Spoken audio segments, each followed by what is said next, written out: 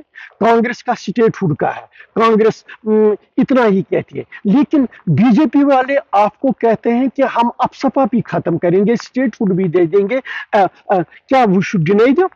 آپ مجھے بتائیں کانگریس کیا زیادہ دوست ہے کشمیریوں کی تو بی جے پی دشمن ہے؟ دونوں ایک ہی سکے کے دو پہلو۔ اگر وہ وہی لوگ ہیں نا جنہوں نے کانگریس کو کہا تھا گندی نالی کے کیڑے، آج وہ کیسے گلے لگانے کے لائق ہو گئے؟ یہ تو ہمیشہ ایک ٹرینڈ رہی ہے، جو بھی دلی کی سرکار ہوتی ہے اس کے خلاف یہ یہاں پر سینٹیمنٹ ابھارتے ہیں اور دشمنیاں پیدا کرتے ہیں۔ بی جے پی ہو مثلا بی جے پی کے خلاف جموں کشمیر پہ یہ ایک سینٹیمنٹ صحیح ہے کہ انہوں نے آرٹیکل 370 کو ختم کیا، لیکن میرا عمر صاحب سے سوال ہے، ذرا جب کانگریس کی حالت لے لیجئے آپ، یہاں آپ کا پرائم منسٹر تھا، یہاں آپ کا صدر ریاست تھا، یہاں آپ کا الیکشن کمیشن تھا، یہاں آپ کی جوڈیشری کی ججز یہاں کی حکومت اپوائنٹ کرتی تھی، یہ سارے جو ریئل آرٹیکل 370 تھا، یہ ریئل آرٹیکل 370 کس نے ختم کیا؟ کانگریس نے۔ پھر کھوکھلا وہاں پر تھا، بی جے پی نے اس کو دکا کیا۔ تو جموں کشمیر کے لوگوں کے لیے جب آرٹیکل 370 کے تئیں ہم دیکھیں، جیسا کانگریس کا رویہ تھا ویسے ہی بی جے پی کا رویہ تھا، دونوں ایک ہی سکے کے دو پہلو ہیں۔ اگر ہم ان سے نفرت کرتے ہیں تو ان سے بھی نفرت ایسی ہی ہونی چاہیے، نہ وہ اس سلسلے میں ہمارے دوست ہیں نہ وہ اس سلسلے میں دوست ہیں، تو وہ اس میں کیا لیں گے کہ میں اس کے ساتھ چلتا ہوں تو وہ اچھی بات ہے۔ میر صاحب آخر پہ میرا ایک سوال ہے آپ سے، آپ نے چونکہ پی ڈی پی فاؤنڈر مفتی محمد سعید کے ساتھ بہت کلوزلی کام کیا اور اس پولیٹیکل سچویشن کو سمجھا، آج اگر مفتی محمد سعید زندہ ہوتے تو وہ اس سچویشن کو کیسے ہینڈل کرتے؟ کیونکہ آپ کی دیکھیں مفتی سعید صاحب اس کا سیاسی تجربہ تھا، مین اسٹریم پالیٹکس میں کام کیا تھا، جب پی ڈی پی بنی اس کی کمزوری ایک آ گئی، اس کو پالیٹکس کے بجائے اسٹیٹ کو ڈیولپ کرنے کے بجائے پرائیورٹی بن گئی خاندان کو آگے چلانے کی۔ یہ